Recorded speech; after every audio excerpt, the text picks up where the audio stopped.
नमस्कार दोस्तों। आज 12 नवंबर को मैं प्रोफेसर नृपेंद्र नारायण सिंह एक बार फिर आपके सामने हूँ और आज आपके साथ डिस्कस करने जा रहा हूँ, आपको सुनाने जा रहा हूँ ऐसे एक आदमी की दास्तान जो पैदा तो हुआ 18वीं सदी में, लेकिन आज भी उसकी टक्कर का कोई जीनियस, उसकी टक्कर का कोई राइटर बहुत कम देखने को मिला है।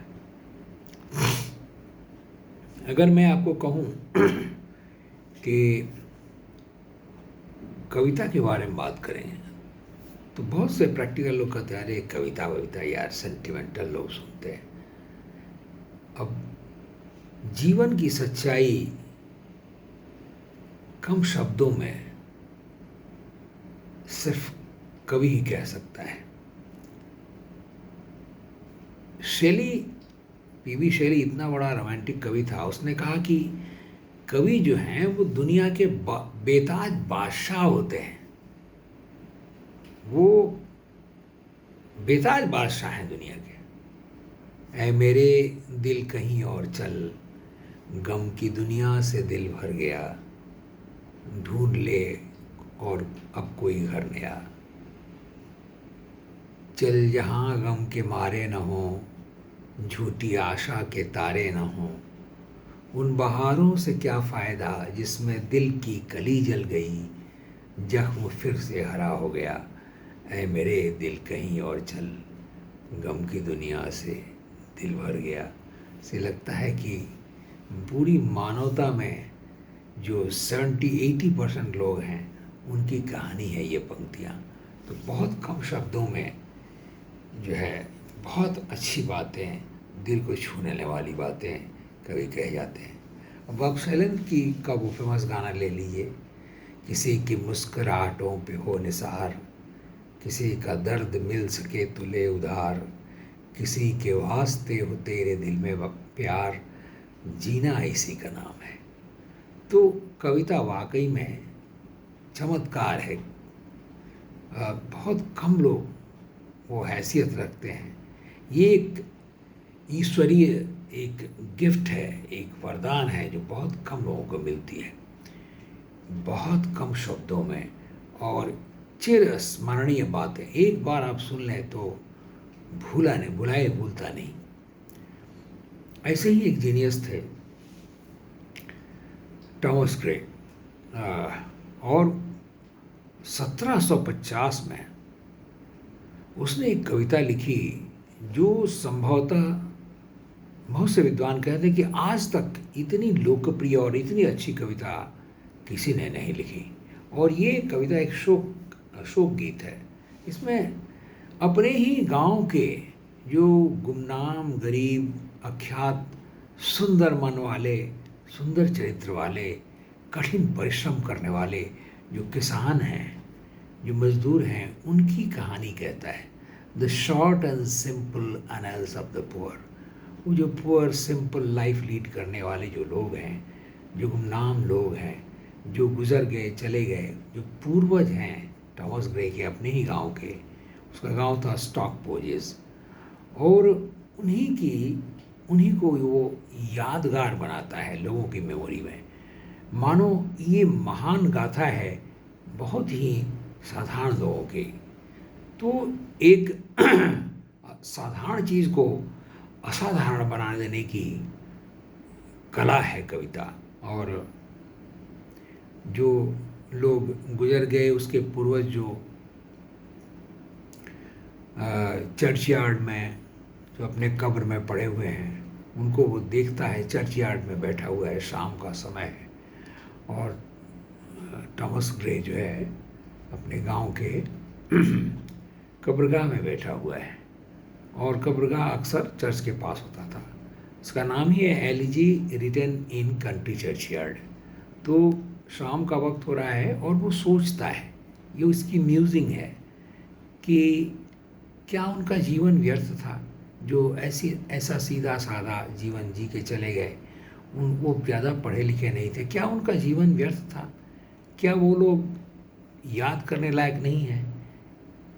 क्या बड़े लोग जो राजनीतिज्ञ हैं, जो बहुत बड़े योद्धा हैं, बहुत बड़े कवि हैं, क्या उन्हीं का जीवन है? और क्या ये साधारण किसान, इनमें कोई खूबियाँ नहीं थीं? ये कहते हैं कि ये जो साधारण लोग हैं ये भी असाधारण थे। कहते हैं कि अगर किसी ने एक ईमानदार सच्चाई के रास्ते पर जीवन जिया है और समाज को कुछ दिया है, चाहे वो अन्न हो, चाहे अपना लेबर हो, तो वो कभी व्यर्थ नहीं जाता। एक ऑनेस्ट लाइफ, सिंपल लाइफ हमेशा ही प्रेसियस होता है, कीमती होता है।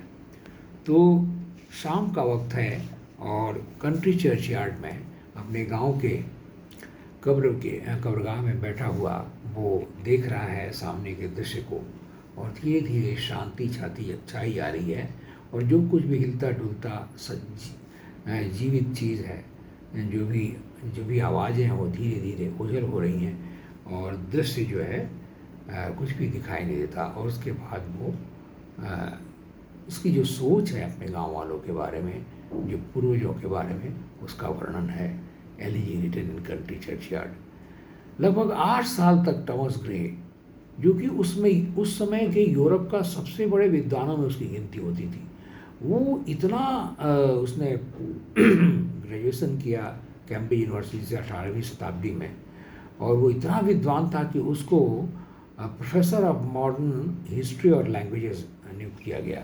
वो बहुत शाही था, अपने बचपन के कुछ ट्रॉमेटिक कारणों से, इंसिडेंट से वो उसको स्टेज फ्राइट था, वो लेक्चर नहीं दे पाता था, लेकिन उसको ऑनर किया गया, उसको इज्जत दी गई, और कैम्ब्रिज के ही किसी कमरे में उसकी मृत्यु हुई।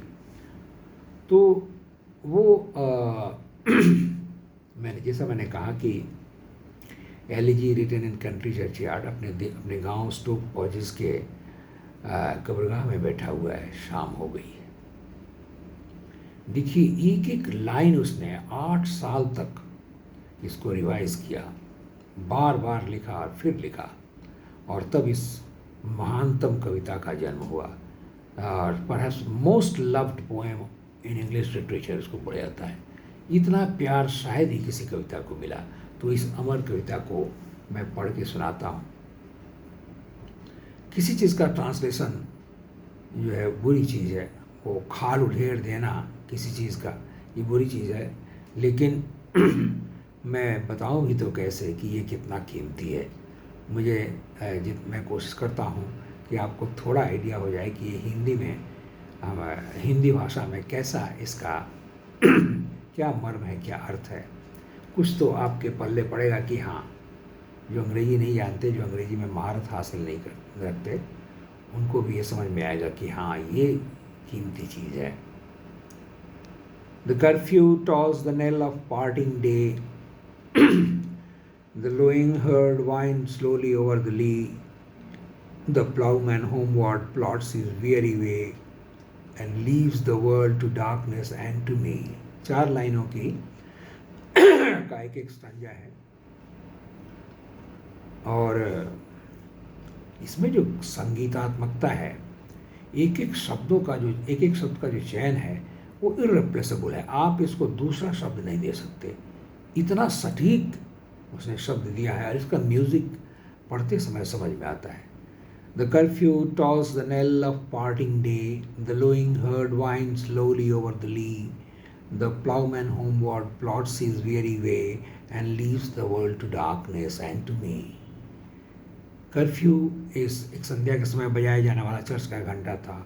वो मानो दिन का अंत की सूचना कर रहा है, और दिन का अंत हो गया है और चर्च में कर्फ्यू के घंटे बज रहे हैं, और गायों का समूह जो है वो आवाज़ें करता हुआ धीरे धीरे बढ़ता जा रहा है अपने घर की तरफ। मैदानों से गुजरता हुआ किसान थके हारे कदमों से अपने घरों को थके हुए कदमों से घर वापस जा रहे हैं, और मेरे लिए छोड़े जा रहे हैं संसार, ये दुनिया जो डार्कनेस से धीरे धीरे छा रही है, ऐसी दुनिया मेरे सामने अब है। Now fades the glimmering landscape on the sight, and all the air a solemn stillness holds, save where the beetle wheels his droning flight, and drowsy tinklings lull the distant folds. धीरे धीरे झिलमिलाने लगा है जो सामने का जो landscape है, जो दृश्य है, वो दृश्य जो है अब धीरे धीरे धुंधला होता जा रहा है, यानी कि लाइट प्रकाश जो है धीरे धीरे जा रहा है, और चारों तरफ मेरे जो है वो गंभीरता छा रही है, शांति छा रही है। सिर्फ वहाँ नहीं शांति है जहाँ की वो बड़ा काला भौरा जो है गोल गोल घूम रहा है, और ये आवाज़ है कि दूर बाड़ों में भेड़ों के गलों में बढ़े हुए घंटे सुनाई दे रहे हैं, टिंकलिंग उनके। और आवाज़ है, save that from the yonder ivy mantled tower the mopping owl does to the moon complain of such as wandering near her secret bower molest her ancient solitary reign। और वहाँ भी आवाज़ आ रही है, जो टावर है जहाँ पर कि कुछ लताएँ उगाई हैं, एक टावर है वहाँ पर, और वहाँ एक मनहूस सा उल्लू जो है वो मानो चंद्रमा को कंप्लेन कर रहा है।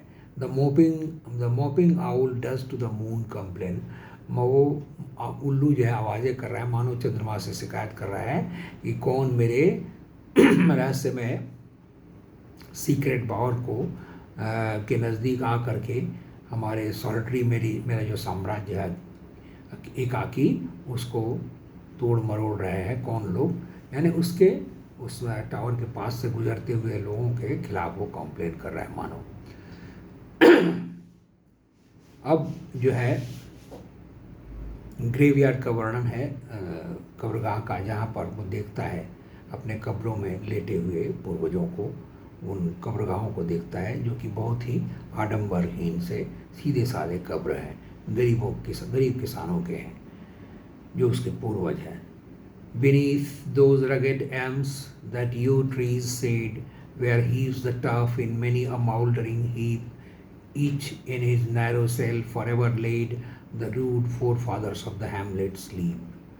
Beneath those rugged elms, वो जो टेढ़े मेढ़े आकार वाले एम ट्री हैं, वो जो यू ट्री है, वो ये यू ट्री, एम ट्री, ये एम और यू एक तरह के पेड़ हैं जो उगाते हैं।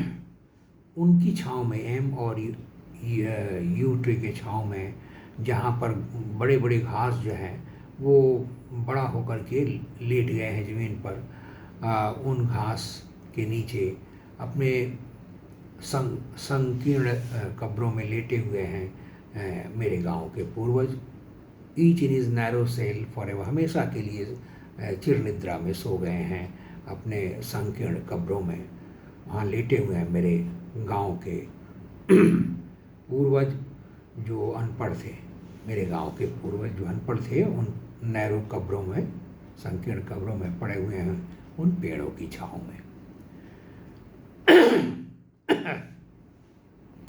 The breezy call of incense breathing morn, the swallow twittering from the straw-built shade, the cock's shrill clarion or the echoing horn, no more shall rouse them from their lowly bed।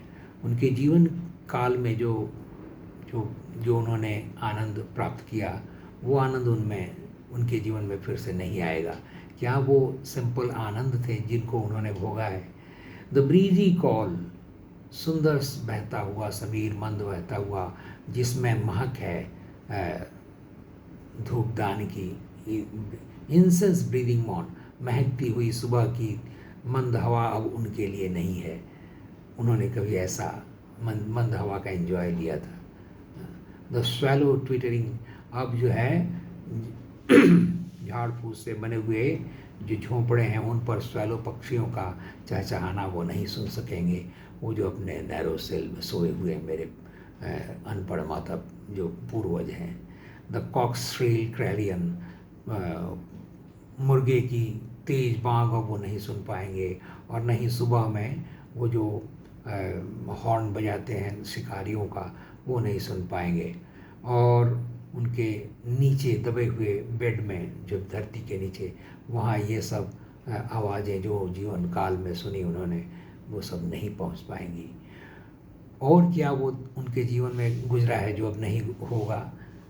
अब उनके लिए for them no more the blazing hearth shall burn or busy housewife ply her evening care, no children run to lisp their sire's return or climb his knees the envied kiss to share। एक बड़ा ही homely atmosphere का वर्णन है इसमें, जो कि मैं अगले इसके दूसरे खंड में आपको पढ़ के सुनाऊंगा और इसका माने बताऊंगा। तब तक के लिए आज्ञा दीजिए, नमस्कार। और प्लीज़ प्लीज़ प्लीज़ सब्सक्राइब कीजिए मेरे यूट्यूब चैनल को। और फ़िलहाल मैं इसको फेसबुक में डालता हूँ। मेरे यूट्यूब का पता है नृपेंद्र नारायण सिंह, NRIPENDRAYANSINGH। नमस्कार। और दूसरे खंड में मैं और बाकी जो है इसके जो स्टैंजास हैं मैं उनको एक्सप्लेन करूँगा सरल हिंदी में। नमस्कार, गुड नाइट।